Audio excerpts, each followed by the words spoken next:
Michael O'Hanlon is the director of research at the Brookings Institution. He's a former defense budget analyst.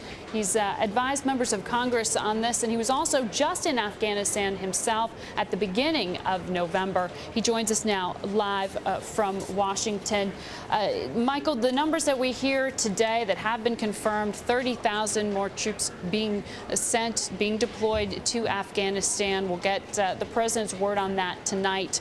In your view, how much of a material difference does 30,000 make versus the 40,000 that General McChrystal had requested? Oh, I think they're pretty close, and the number may be a little higher than 30,000. And in addition, of course, they're asking the NATO allies to do more. And so when you put it all together, this is essentially what McChrystal requested. I think the differences are relatively minor. Differences are relatively minor. Well, October was the deadliest month for U.S. troops since the fighting began in Afghanistan.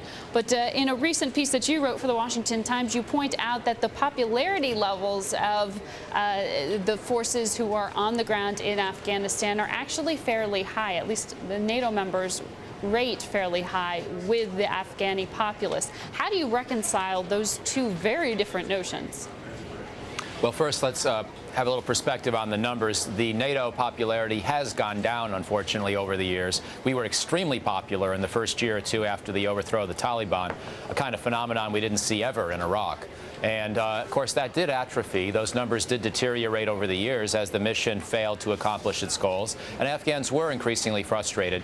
This year's presidential race seems to have provided a bit of a boost, a positive boost, at least through the election campaign period. Now, obviously, the fall wasn't very pretty. All the talk of a runoff, all the talk of Karzai trying to pocket the election. And so I think the overall optimism level of the Afghans probably deteriorated somewhat again during that time. But there had been such a boost, I think, from the initial Obama decision and then from the initial presidential campaign process in the first half of 2009, that the Afghan favorability ratings towards the United States and NATO went up, and they also went up about their general confidence in the future of their country. This is all very fragile, and I think we should interpret the situation as sort of our last chance to get it right with the Afghan people. But they do seem prepared to work with us, and they do seem glad for the opportunity, even if it's gradually slipping away, to build a new country for themselves. A limited surge here, our last chance, as you just characterized it. I want to get your sense for domestically here in the U.S. how viable this last chance is. The criticism has been leveled more than a few times that President Obama has far too much on his plate right now. To what degree do you think that heavy domestic agenda will weigh in to the success of this strategy and the costs that will be allowed? I believe OMB estimates, what, $1 million per soldier is the cost to the U.S. right now. Right. Well, obviously it's expensive, and obviously it's very difficult for our troops and for many of the civilians working there, too. But I think the answer to your question is clear. This is not going to get in the way of the domestic agenda is not going to get in the way of this. Whether or not this gets in the way of the domestic agenda, I suppose, remains to be seen. But Mr. Obama is going to tell the country tonight that he has decided on not just an additional 30,000 plus troops, but a 6-month deployment period, which is much faster than previously anticipated. And so he's very serious about this. He's very committed to it. Now, all bets are off as to what would happen, let's say, in 2011, if we haven't seen the war start to turn around by then. But for the short term, it's pretty clear that the answer to your question is no. The domestic agenda is not impeding President Obama from doing what he thinks he needs to in Afghanistan. All right. Switching gears quickly here from Afghanistan to Iran.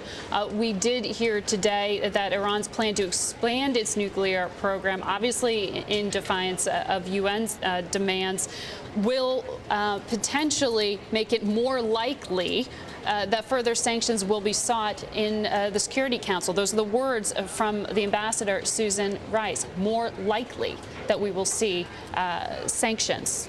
Any success there for sanctions? Well, clearly Ambassador Rice is choosing her words very carefully. I suppose they haven't yet figured out what the strategy is, and so you always want to keep some wiggle room. And perhaps it's better with our allies and fellow UN Security Council members to, go with a due process and make it clear that we haven't yet made up our mind. But I think sanctions, frankly, are unlikely to prevent Iran from getting a nuclear bomb if that is Iran's top priority. And I'm afraid there's a good chance it is. I think what sanctions do is they evolve into a containment strategy. If you fail to prevent Iran from getting the bomb, it's a way to keep limiting Iran's ability to expand and a way to keep punishing Iran and making it clear to its leaders that we're not going to be able to do business as usual until they give up their nuclear aspirations and their nuclear capabilities. All right. And so, unfortunately, this is not a way to prevent Iran from getting a bomb, but it could limit the damage. All right. Thank you so much, Michael O'Hanlon. The president speaks at 8 tonight. Stay with us.